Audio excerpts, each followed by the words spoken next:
Hey guys, in this video, I will show you how you can enable developer mode on iPhone. So make sure to watch the video till the very end. And let's begin. First, you need to open the Settings app on your iPhone. For iOS 16 and later go to Settings, then tap on Developer Mode for versions earlier than iOS 16, go to Settings, then tap on Privacy and Security here. Select Developer Mode for iOS versions earlier than 16. Select Privacy and Security immediately below the battery option, then scroll down and tap Developer Mode. On the next screen, turn on the Developer Mode toggle at the top.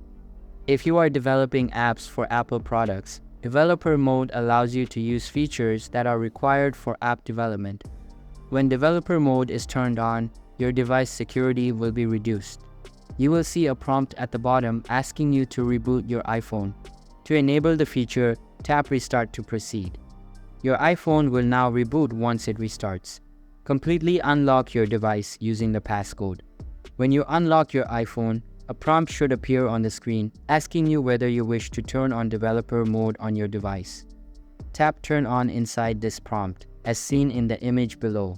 When you do that, iOS will enable developer mode on your iPhone, and you should be able to use the telling message WhatsApp phone archiver inside the iOS 16 beta. So that's basically how you can enable developer mode on iPhone. So that's all for this video. Hope you liked the video. Thanks.